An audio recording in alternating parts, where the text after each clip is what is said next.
Hi, it's Maura Gamble from Our Permaculture Life and the Permaculture Education Institute, and welcome back into my garden for the last Live at 5.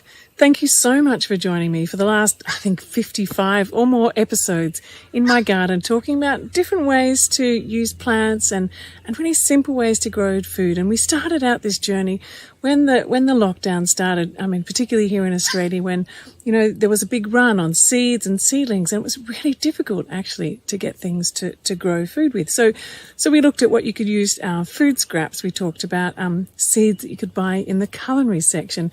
We talked about eating many different parts of the plant and even eating different sorts of tree leaves. And so there's so much in all of these films that I know that some of you have watched many of them and maybe you've missed some of them. So I do encourage you to head on over to my YouTube channel, and I put up most of them up there, and I'll keep feeding more and more up as I manage to get them edited.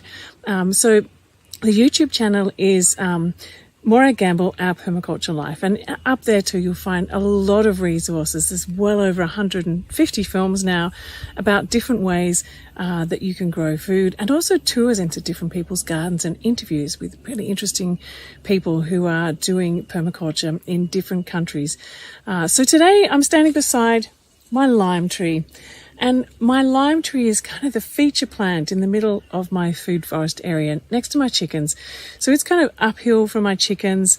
The chickens can come up here and scratch a bit every now and then the chickens, their scraps get rolled downhill into the compost bins, and the compost bins go into the garden. So it's all part of this whole integrated design system.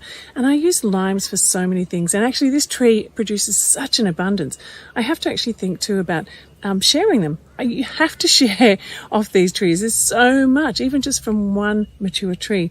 But what other things that you can do with limes? Well, you can make your jams and jellies and cordials and all those things, but you can also preserve them. So you can preserve them either by freezing them whole or juicing them and freezing them into little ice blocks and storing them. You can even preserve them in salt, or make pickles. Lime pickle is absolutely amazing, and lime marmalades. So there's lots of different things like that, but then there's also using them in cooking.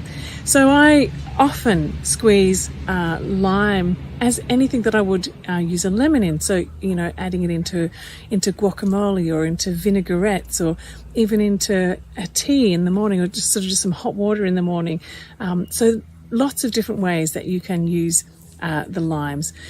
So lime trees are actually originally from the Indonesian archipelago, and apparently around about 1,000 years ago, Arab traders took them back to Egypt and the Middle East, and they've spread out from there. So they're mostly a warmer type of plant, though, these sorts of limes. They're tropical and subtropical, so they go so well with things like avocados.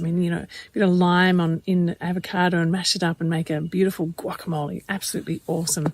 So this might be the last Live at 5, but I certainly got a lot more things that I welcome you to come and join me. So each week we'll still be doing a YouTube video. So make sure you subscribe to my YouTube channel. Again, that's Maura Gamble, Our Permaculture Life. And I'm also going to be doing a weekly podcast. So a new weekly podcast will be coming soon, and I'll give you all the details about that through my newsletter. So if you haven't already subscribed, head on over to Our Permaculture Life and click the subscribe button there. And I send out a monthly newsletter there with all the latest information and posts and events and things that I've organised, and lots of tips that you can grab in there too. So every month I have a free permaculture masterclass too. So this is on the third Monday of every month, and this is on a topic that is chosen by the group of people who attend the last one. So typically there's well over 2,000 people who register for these. So get on board with those. You can find the details either in my newsletter or on my Facebook page here, and I'll be posting the details of the one coming up next Monday really soon about that. And if you're wanting to dive further into permaculture and learn more about it, I have a couple of online courses. So there's the Incredible Edible Garden, which is basically an introduction to permaculture gardening course, and it has 9 modules of really comprehensive information to help you get started. And if you want to take it even further and really look at permaculture being your work, something that is your livelihood, then I have an online permaculture educators course. Now, this has the permaculture design certificate course and the permaculture teachers certificate in there as well. So this means that it's a combined bundle that you can be a designer and an educator. And then I have business modules as well that help you to really find ways to take the permaculture principles and apply it to making a living out of permaculture. So there's a lot of materials there, and I'm so glad that you've enjoyed this Live at 5 series. Keep sending me questions. I'm going to start up a bit of a Q&A session too when I've gathered up some questions from you, and stay in touch. Thanks again so much for watching. It's been a real pleasure to have your company every day on these sessions. All right, take care, stay safe, and I'll see you soon.